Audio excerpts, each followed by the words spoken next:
యేసు ప్రభువారి పరిశుద్ధమైన నామములో మీకు వందనాలు. ఈరోజు ధ్యానం నిమిత్తమై మనము గలతీలకు రాసిన పత్రిక 4వ అధ్యాయము 4వ వచనం నుండి 7 వచనాల వరకు ఉన్న దేవుని వాక్యాన్ని ధ్యానం చేద్దాము.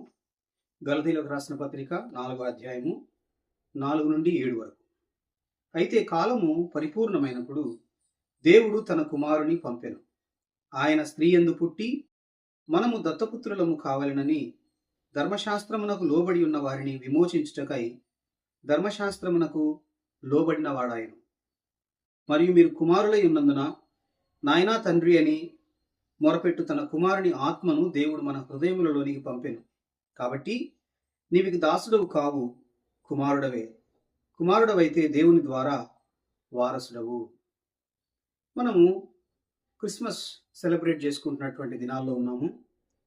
అనేక మంది క్రిస్మస్ గురించి వింటున్నటువంటి వారుగా, క్రిస్మస్ గురించి తెలుసుకుంటున్నటువంటి వారుగా ఉన్నటువంటి దినాల్లో మనం ఉంటున్నాము. యేసు ప్రభువారు శరీరధారిగా ఈ లోకానికి వచ్చినటువంటి రోజుని మనము జ్ఞాపకం చేసుకుంటున్నాం. 2000 సంవత్సరాల క్రితం యేసు ప్రభువారు ఈ లోకంలో మానవుడిగా జన్మించారు.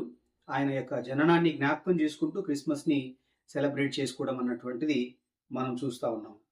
ఈ యొక్క గలతీయులకు రాసిన పత్రిక మనము ఇప్పుడు చదివినటువంటి భాగంలో మనం గమనించినట్లయితే, అయితే కాలము పరిపూర్ణమైనప్పుడు దేవుడు తన కుమారుని పంపెను. ఇక్కడ యేసు ప్రభువారు ఈ లోకానికి వచ్చినటువంటి సందర్భాన్ని పౌలు గారు ఇక్కడ జ్ఞాపకం చేస్తూ ఉన్నట్లు మనం చూస్తాం. ఇక్కడ మనం గమనించినట్లయితే గలతీయులకు రాసిన పత్రికని పౌలు గారు గలతీ సంఘము, ఆ యొక్క ప్రావిన్స్లో ఉన్నటువంటి అనేక సంఘాలకి ఈ యొక్క ఉత్తరాన్ని రాసినట్లుగా మనం చూస్తాం. అయితే కొంతమంది యూదులై ఉండి యేసు ప్రభువారిని అంగీకరించినటువంటి వారు జూడియైజర్స్ అంటాం వీరిని. మీరు యేసు ప్రభువారిని అంగీకరించి రక్షణ పొందాలి అని అంటే మీరు అన్యజనులుగా ఉన్నటువంటి మీరు ఫస్ట్ యూదులుగా మారాలి అనేటువంటి ఒక కాన్సెప్ట్ని వారు తీసుకొని రావడం అన్నటువంటిది ఆ రోజుల్లో మనం చూస్తాం. అది సరైనది కాదు అని కరెక్ట్ చేస్తూ పౌలు గారు ఈ యొక్క పత్రికని రాయడాన్ని మనం చూస్తాం. యేసు ప్రభునందు విశ్వాసం ఉంచితే సరిపోతుంది. యేసు ప్రభువారి యందు విశ్వాసం ఉంచడం ద్వారా మనం రక్షణ పొందుతాము, యేసు ప్రభువారి యొక్క రాజ్యానికి మనం వారసులమవుతాము అన్న విషయాన్ని ఎంతో స్పష్టంగా పౌలు గారు తెలియజేస్తూ వారిని కరెక్ట్ చేస్తూ ఉండడాన్ని మనం చూస్తాం. ఈ యొక్క గలతీ పత్రికలో ధర్మశాస్త్రంకు సంబంధించిన అంశాలు, తర్వాత 3 ముఖ్యమైన విషయాలు మనం చూస్తాం. ఒకటి ధర్మశాస్త్రం అనేటువంటి మాట, రెండోది విశ్వాసము అనేటువంటి మాట, దేవుని కృప అనేటువంటి ఈ 3 వాక్యాలు ఈ యొక్క గలతీ పత్రికలంతా కూడా మనం చూస్తాం. అంటే మనము విశ్వాసం ద్వారా మాత్రమే, కృప ద్వారా మనము యేసు ప్రభువారిని అంగీకరిస్తున్నాము లేదా రక్షణ పొందుతున్నాము అన్న విషయాన్ని ఆయన తెలియజేస్తాడు. ధర్మశాస్త్ర సంబంధమైన క్రియల వలన మనము పరలోక రాజ్యానికి వారసులము కాలేము, నీతిమంతులము కాలేము అన్న విషయాన్ని పౌలు గారు ఈ పత్రికలు ఎంతో స్పష్టంగా తెలియజేయడాన్ని మనం గమనిస్తాం. అయితే ధర్మశాస్త్రానికి మోషే గారి ద్వారా దేవుడు ధర్మశాస్త్రాన్ని ఇచ్చినటువంటి ఉద్దేశం ఏంటి, దానివల్ల ఉపయోగం ఏంటి అన్న విషయాలు కూడా ఆయన ఈ భాగంలో తెలియజేయడాన్ని మనం గమనిస్తాం. సో ఇక్కడ నేను 4వ వచనాన్ని చెప్పడానికి ముందు కొన్ని విషయాల్ని నేను మీ దృష్టికి తీసుకొని రావాలని ఇష్టపడుతున్నాను. అయితే కాలము పరిపూర్ణమైనప్పుడు దేవుడు తన కుమారుని పంపెను అన్నప్పుడు కాలము పరిపూర్ణం అవడం అన్నటువంటిది ఏంటి అన్న విషయాన్ని గురించి కొంత మనం తెలుసుకోవడానికి, అర్థం చేసుకోవడానికి మనం ప్రయత్నం చేద్దాం. దేవుని వాక్యంలో మనము ఆది కాండంలో దేవుడు అబ్రహాము గారికి వాగ్దానం చేసినప్పుడు, సంతానాన్ని ఇస్తాను అని వాగ్దానం చేసినప్పుడు ఆయన చెప్పిన మాట నేను మీ దృష్టికి తీసుకొని వస్తాను. సంతానం ఇస్తాను అని మాత్రమే కాకుండా ఆ దేశాన్ని దేవుడు అబ్రహాము యొక్క సంతానానికి ఇస్తాను అని వాగ్దానం చేశాడు. మనం ఆది కాండము 15వ అధ్యాయంలో చదివినట్లయితే, ఆదికాండం 15వ అధ్యాయము 15వ వచనాన్ని నేను చదువుతున్నాను. నీవు క్షేమముగా నీ పితరుల యొద్దకు పోయేదవు, మంచి వృద్ధాప్యమందు పాతిపెట్టబడేదవు. అమోరీయుల అక్రమము ఇంకను సంపూర్ణము కాలేదు గనుక నీ 4వ తరం వారు ఇక్కడికి మరలా వచ్చేదరని నిశ్చయముగా తెలుసుకొనుమని అబ్రహాముతో చెప్పెను. ఈ అధ్యాయం అంతా మనం చదివినప్పుడు నీకు కుమారుణ్ణి ఇస్తాను అని దేవుడు అబ్రహాముతో వాగ్దానం చేసినప్పుడు, ఆకాశ నక్షత్రాలని చూపించినప్పుడు అబ్రహాము దేవుని యందు విశ్వాసం ఉంచాడు అన్న విషయం, దేవుని యందు అబ్రహాం విశ్వాసం ఉంచడం ద్వారా దేవుడు దానిని ఆయనకు నీతిగా ఎంచాడు అన్న విషయాన్ని మనం ఇదే అధ్యాయంలో చదువుతాం. ఆ మాటలు చెప్తూ దేవుడు ఆయన చెప్తున్న మాట ఏంటంటే, ఆయన ఈ యొక్క అబ్రహాము యొక్క సంతానము వారు 400 సంవత్సరాలు ఐగుప్తు దేశంలో ఉండబోతున్నారు అన్నటువంటి విషయాన్ని కూడా తెలియజేయడం అన్నది మనం చూస్తాం. ఎంతవరకు వారు అక్కడ ఉండబోతున్నారు అన్న విషయాన్ని మనం చదివాం. అమోరీయుల అక్రమము ఇంకను సంపూర్ణము కాలేదు. అమోరీయులు ఆ ప్రాంతంలో ఆల్రెడీ నివసిస్తున్నారు. వారి యొక్క అక్రమము అనేటువంటిది పరిపూర్ణము కాలేదు, ఇంకా కంప్లీట్ అవ్వలేదు. కాబట్టి అంతవరకు మీరు ఐగుప్తు దేశంలో ఉంటారు. 400 సంవత్సరాలు ఐగుప్తు దేశంలో ఉన్న తర్వాత తిరిగి మీరు మీ దేశాన్ని లేదా ఈ యొక్క ఇశ్రాయేలు దేశాన్ని మీరు స్వాధీనం చేసుకుంటారు. అదే మాట మనం చదివాం. నీ 4వ తరం వారు ఇక్కడికి మరలా వచ్చేదరని నిశ్చయముగా తెలుసుకొనుమని అబ్రహాముతో చెప్పెను. కాలము పరిపూర్ణం అవడం కొరకు దేవుడు అక్కడ వీళ్ళని అక్కడికి పంపించినట్లుగా, ఐగుప్తు దేశానికి పంపించినట్లుగా మనం చూస్తుంటున్నాం. అయితే అప్పటి నుండి కూడా తిరిగి వాళ్ళకి రాజ్యం అనుగ్రహించడం అయితేనేమి, సంతానమైనటువంటి యేసు ప్రభువారు తిరిగి రావటం అనేటువంటి అబ్రహాము సంతానముగా, దావీదు సంతానముగా యేసు ప్రభువారు పిలువబడుతున్నారు అన్న విషయాన్ని మనం చూస్తాము. అయితే ఇక్కడ అబ్రహాముకు దేవుడు చేసినటువంటి వాగ్దానం యొక్క నెరవేర్పు, అది యేసు ప్రభువారి యొక్క జననంతో అబ్రహాముకు దేవుడు చేసిన వాగ్దానము నెరవేరుతుంది అన్న విషయాన్ని మనం గమనించాలి. కాబట్టి అంతవరకు కూడా వారు నీతిగా లేకపోతే వారి యొక్క మారల్ వాల్యూస్ కలిగి జీవించడం కొరకై దేవుడు ఏం చేశాడంటే వారికి మోషే గారి ద్వారా ధర్మశాస్త్రాన్ని అనుగ్రహించారు. అబ్రహాముకి వాగ్దానం చేయడం అనేటువంటిది ఒకటైతే, అప్పటి నుండి వాగ్దానం చేయబడిన సంతానము వచ్చేంత వరకు మనము అంతకంటే ముందు కూడా ఒక వచనాన్ని చూస్తాం. మనము యేసు ప్రభువారు అబ్రహాము సంతానముగా పిలువబడ్డారన్న విషయాన్ని మనం చూస్తుంటున్నాము. సో యేసు ప్రభువారు శరీరధారిగా రావడం అనేటువంటిది దేవుని యొక్క పరిపూర్ణమైనటువంటి సమయం అన్నటువంటిది ఉంది. ఆ సమయంలో ఆయన శరీరధారిగా అబ్రహాము సంతానముగా, దావీదు యొక్క సంతానముగా ఈ లోకానికి వచ్చాడన్న విషయాన్ని మనం గమనిస్తాం. అయితే యేసు ప్రభువారు వచ్చేంత వరకు ధర్మశాస్త్రం వాళ్ళకి అనుగ్రహించబడింది. వారు ధర్మశాస్త్రం అండర్లో ఉంటూ దేవుని యందలి భయభక్తులు కలిగి ఆ యొక్క బలులు, దహన బలులు అర్పిస్తూ వారు కొనసాగుతున్నారు. అది ఎంతవరకు అంటే యేసు ప్రభువారు ఈ లోకానికి వచ్చేంత వరకు దేవుడు దాన్ని అనుగ్రహించాడనే విషయాన్ని మనం గమనిస్తాం. గలతీ పత్రికలోనే 3వ అధ్యాయంలో ఈ విషయాల్ని మనం కొన్ని గమనిస్తాం. గలతీలకు రాసిన పత్రిక 3వ అధ్యాయం 19వ వచనంలో మనం గమనిస్తే ధర్మశాస్త్రం ఇవ్వబడడానికి కలిగిన కారణాన్ని ఇక్కడ పౌలు గారు స్పష్టంగా తెలియజేస్తుండడాన్ని మనం గమనిస్తాం. అలాగైతే ధర్మశాస్త్రం ఎందుకు?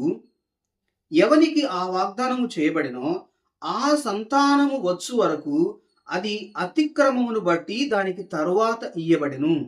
అది మధ్యవర్తి చేత దేవదూతల ద్వారా నియమింపబడెను.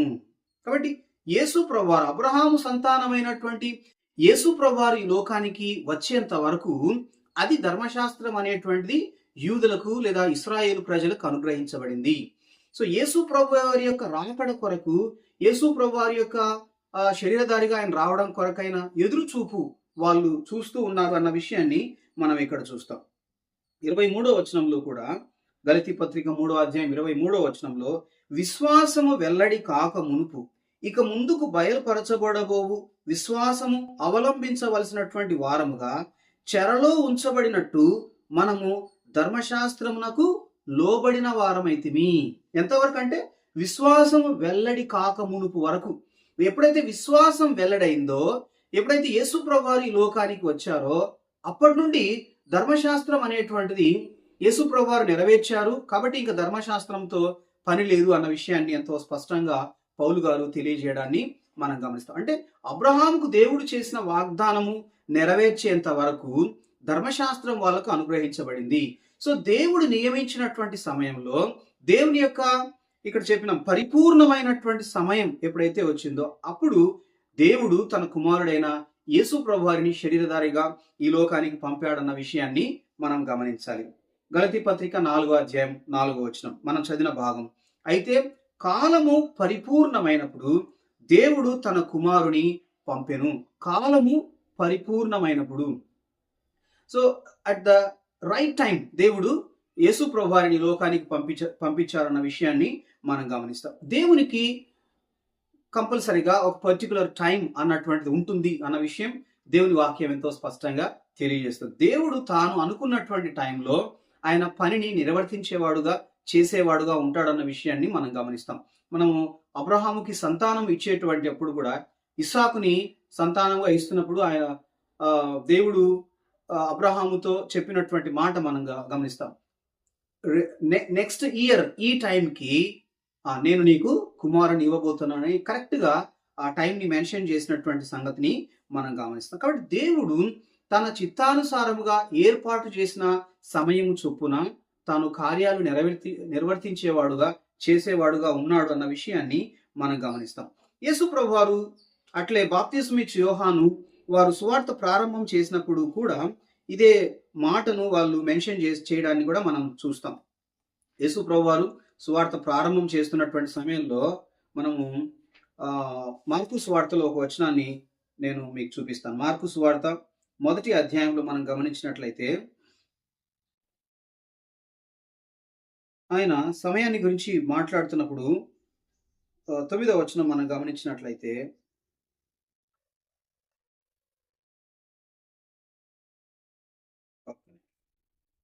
కాలం పరిపూర్ణమైంది అన్న విషయాన్ని ఇక్కడ ఆయన తెలియజేయడాన్ని మనం గమనిస్తాము. 15వ వచనం మార్కు సువార్త 1వ అధ్యాయము 14-15 వచనాలు. యోహాను చెరపట్టబడిన తర్వాత యేసు కాలము సంపూర్ణమై ఉన్నది, దేవుని రాజ్యము సమీపించి ఉన్నది, మారు మనసు పొంది సువార్త నమ్ముడని చెప్పుచు దేవుని సువార్త ప్రకటించుచు గలిలయకు వచ్చెను. కాలము సంపూర్ణమైనప్పుడు యేసు ప్రభువారు ఈ లోకానికి వచ్చి ఆయన సువార్త ప్రకటించి ఈ లోకంలో జీవించి ఆయన పాతిపెట్టబడి తిరిగి లేచాడన్న విషయాన్ని మనం దేవుని వాక్యంలో చూస్తాం.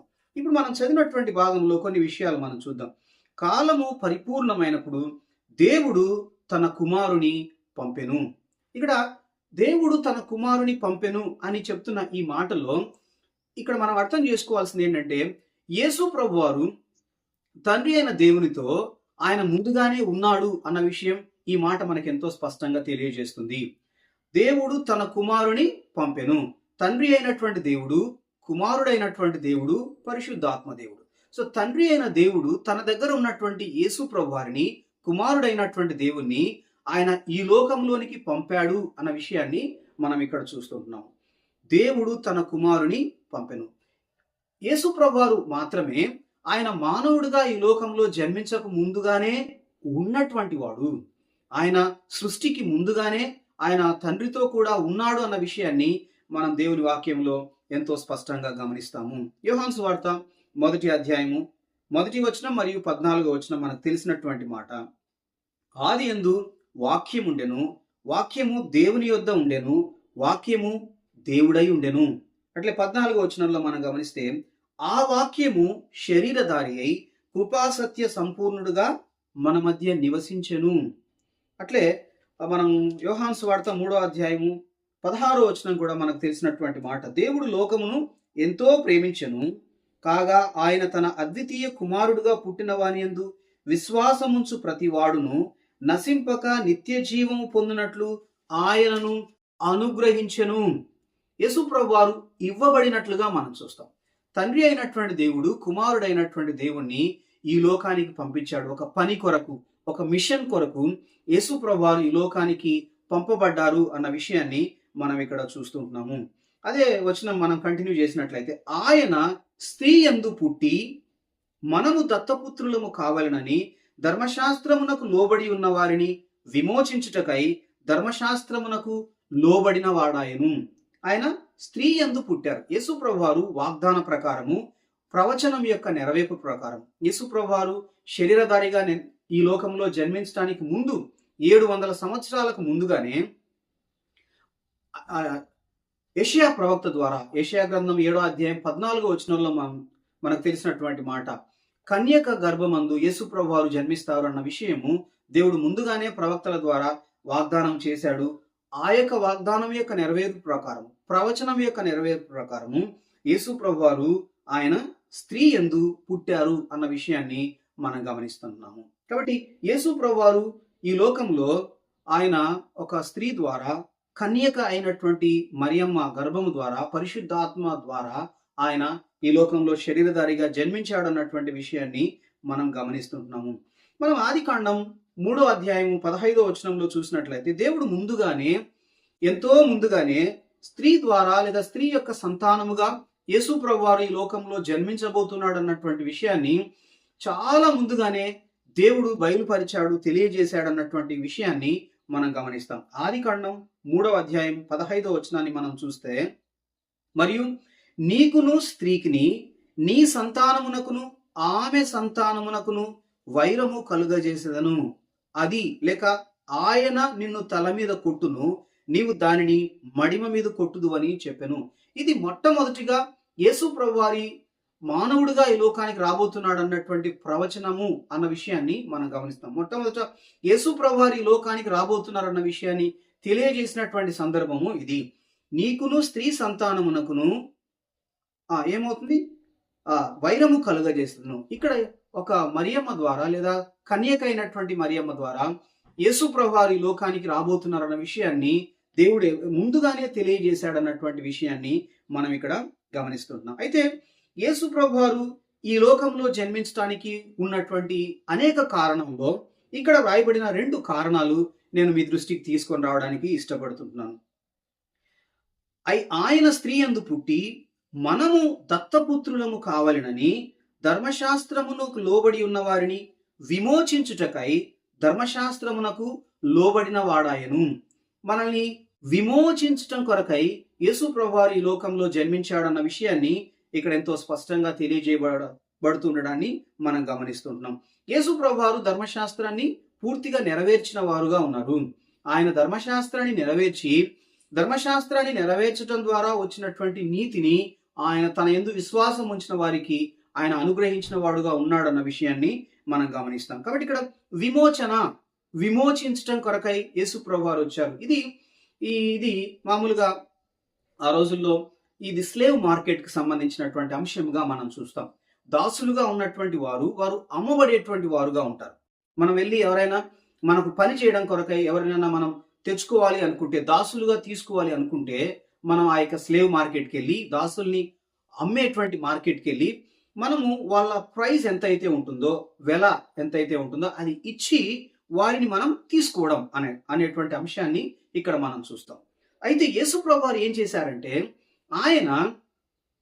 ఆయన తాను సిలువలో మరణించి, ఆయన పాతి పెట్టబడి తిరిగి లేచి, ఆయన తన రక్తము ద్వారా మనల్ని కొన్నాడు అన్న విషయం మనం చూస్తాం. అయితే మనం దాసులుగా తీసుకున్నటువంటి వారిని మనం పని చేయించుకోవడానికి ఉపయోగించుకోవచ్చు. కానీ యేసు ప్రభువారు చేసింది ఏంటంటే, ఆయన వెల ఇచ్చి కొని, తన పరిశుద్ధమైన రక్తాన్ని కార్చి ఆయన మనల్ని కొని మనకు ఫ్రీడమ్ని, స్వాతంత్ర్యాన్ని అనుగ్రహించిన వారుగా యేసు ప్రభువారు ఉన్నారన్న విషయాన్ని మనం గమనిస్తాం. అంటే ఆయన వెల ఇచ్చి తన కృప ద్వారా మనము ఆయన దగ్గరికి రావడం కొరకైన ఏర్పాటు ఆయన చేశాడు. మన మీద ఉన్న పాపము, శాపము అన్నీ కూడా తీసివేసి వాటన్నిటి నుండి మనకి విమోచనని యేసు ప్రభువారు కలుగజేసిన వారుగా ఉన్నారన్న విషయాన్ని మనం గమనిస్తాం. ఇదే గలతీ పత్రిక 5వ అధ్యాయం 1వ వచనంలో మనం గమనిస్తే, ఈ స్వాతంత్ర్యం అనుగ్రహించి క్రీస్తు మనలను స్వతంత్రులుగా చేసి ఉన్నారు. మానవులందరూ కూడా పాపము, శాపము అనేటువంటి బానిసత్వంలో ఉన్నారు. అయితే యేసు ప్రభువారు సిలువలో తన పరిశుద్ధమైన రక్తాన్ని కార్చి, ఆయన మనకు బదులుగా సిలువలో మరణించి పాతిపెట్టబడి తిరిగి లేవటం ద్వారా మనల్ని విమోచించాడు. ఎవరైతే యేసు ప్రభువారి యందు విశ్వాసం ఉంచేవారుగా ఉంటారో వారి పాపాలన్నీ క్షమించడానికి కొరకైన కార్యాన్ని ఆయన చేశాడు. ఆయన వెల చెల్లించాడు, విమోచన క్రయధనాన్ని చెల్లించాడు. అంటే మన పాపాలు క్షమించబడాలి అని అంటే దానికి క్రయము చెల్లించబడాలి, దానికి మనం పే చేయాల్సి ఉంటుంది. అయితే మానవులు ఎవ్వరము పాపములకు వెల చెల్లించే పరిస్థితులు వెళ్ళలేము. అయితే దేవుడు ఈ లోకానికి మానవుడిగా వచ్చి ఆయన తను తాను అప్పగించుకొని ఆయన మనకు చేసిన కార్యం ఏంటంటే మనకు విడుదలని అనుగ్రహించిన వాడుగా ఉన్నాడు. మనల్ని పాపం నుండి విడిపించాడు, శాపము నుండి ఆయన విడిపించినటువంటి వాడుగా ఉన్నాడన్న విషయాన్ని మనం గమనిస్తాం. అందుకోసమే ఆ విధంగా విడిపించడం కోసమే యేసు ప్రభువారు శరీరధారిగా ఈ లోకంలో జన్మించాడు.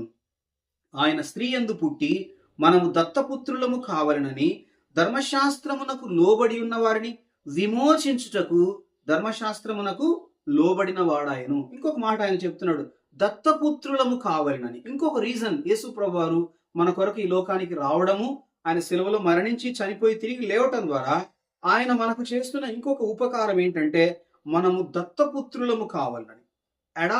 అడాప్టెడ్ సన్స్ గా, డాటర్స్ గా మనల్ని తన దగ్గరికి తీసుకోవడం కోసం ఆయన ఈ లోకానికి వచ్చాడు. 6వ వచనంలో కూడా మనం అదే చూస్తాం. మరియు మీరు కుమారులై ఉన్నందున నాయనా తండ్రి అని మొరపెట్టు తన కుమారుని ఆత్మను దేవుడు మన హృదయములలోనికి పంపెను. కాబట్టి నీవు ఇక దాసుడవు కావు, కుమారుడవే. కుమారుడవైతే దేవుని ద్వారా వారసుడవు. యేసు ప్రభువారు మన కొరకు ఈ లోకానికి రావటము, ఆయన శిలువలో మరణించటము, పాతిపెట్టబడి తిరిగి లేవటం ద్వారా జరిగిన కార్యం ఏంటంటే ఆయన యందు విశ్వాసం ఉంచిన వారందరినీ పాపం నుండి ఆయన విమోచించాడు. అంతేకాదు, విమోచించి వారిని వదిలేయడం మాత్రమే కాకుండా ఆయన చేసిన కార్యం ఏంటంటే తనకి అడాప్టెడ్ సన్స్ గా, డాటర్స్ గా వారిని స్వీకరించినటువంటి వారుగా ఉన్నారు. సో యేసు ప్రభువారిని విశ్వాసం ఉంచిన మనం అందరం కూడా ఎప్పుడైతే యేసు ప్రభువారిని అంగీకరించామో, విశ్వసించామో, అందరూ కూడా దేవుని యొక్క పిల్లలుగా మార్చబడుతున్నారు. దేవుడు మనందరినీ తన పిల్లలుగా చేసుకున్నాడు అన్న విషయాన్ని మనం జ్ఞాపకం చేసుకోవాలి. కాబట్టి పరిశుద్ధాత్మ దేవుని ద్వారా ఆయన మనల్ని ప్రేరేపించి ఆయన కుమారులుగా మనల్ని చేసుకున్నాడు. ఆయన కుమారులుగా చేసుకోవడం ద్వారా ఏమవుతుంది, మనము వారసులము. అంటే ఇక్కడ రాయబడినటువంటి మాట అడల్ట్ చైల్డ్. మామూలుగా ఏంటంటే చిన్నప్పుడు అడాప్ట్ చేసుకున్నారనుకోండి, వాళ్ళు 18 years వచ్చేంత వరకు వాళ్ళకి ఏ రకమైనటువంటి యొక్క ఆస్తిలో భాగము కానీ ఏమి వాళ్ళకి అవకాశం ఉండదు. అంటే వాళ్ళు దాసులుగా ఉన్నట్లుగానే ఉంటారు. అయితే మనం యేసు ప్రభువారి యందు విశ్వాసం ఉంచడం ద్వారా అడల్ట్ చైల్డ్ గా మనము యేసు ప్రభువారు మనల్ని దత్తత తీసుకున్నాడు, అడాప్ట్ చేసుకున్నాడు అన్న విషయము వాక్యం మనకు తెలియజేస్తుంది. సో దేవుని యొక్క ఆశీర్వాదాల అన్నిటికీ కూడా మనం వారసులము అన్న విషయాన్ని మనం గమనిస్తాం. మన పాపాలన్నీ క్షమించబడతాయి. అట్లే కాకుండా మనం ప్రభుతో కూడా యుగ యుగములు ఉండడం కొరకైన భాగ్యము ఆయన మనకు అనుగ్రహించేవాడుగా ఉన్నాడన్న విషయాన్ని మనం జ్ఞాపకం చేసుకోవాలి. కాబట్టి కాలము పరిపూర్ణమైనప్పుడు దేవుడు తన కుమారుని పంపెను.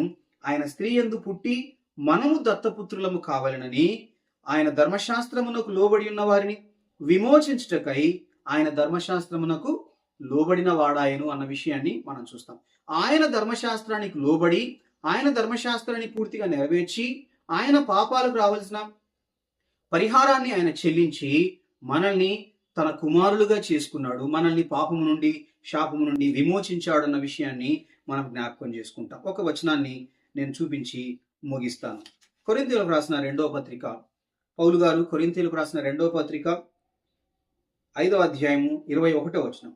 ఎందుకనగా మనము ఆయన యందు దేవుని నీతి అగునట్లు పాపమెరుగని ఆయనను మన కోసము పాపముగా చేసెను.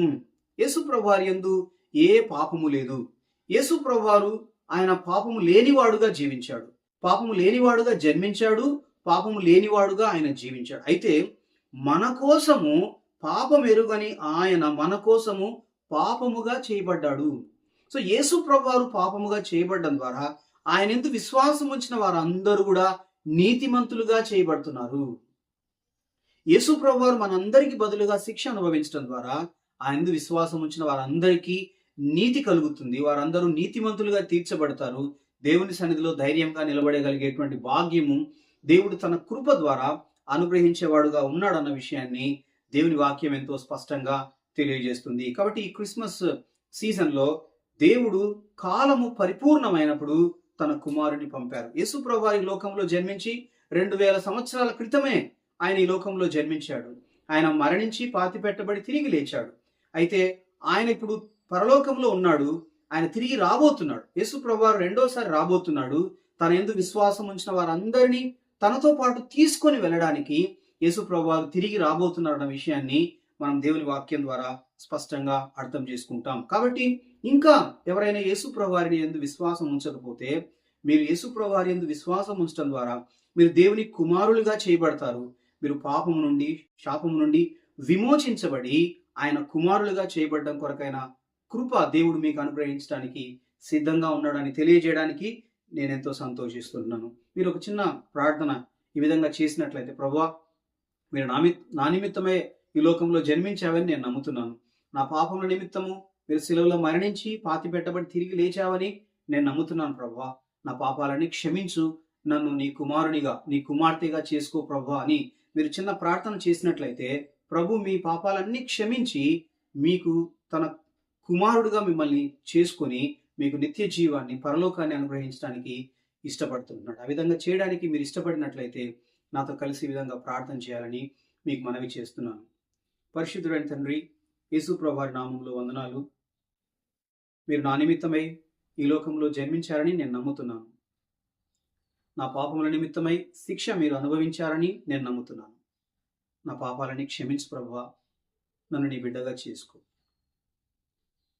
నాకు విడుదలను ప్రసాదించు.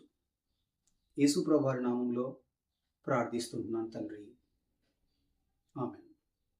ఎవరైనా ఈ విధంగా మీరు ప్రార్థన చేసినట్లయితే యేసు ప్రభువారు మిమ్మల్ని వెంటనే అంగీకరించారు. మీరు ఆ విధంగా ప్రార్థన చేసిన క్షణంలోనే యేసు ప్రభువారు మిమ్మల్ని అంగీకరించారు, మీ పాపాలని క్షమించారు, మీకు విమోచన అనుగ్రహించాడు. అంతేకాకుండా మీరు దేవుని కుమారులుగా మార్చబడినారు. ఇది క్షణంలో జరిగేటువంటి కార్యం.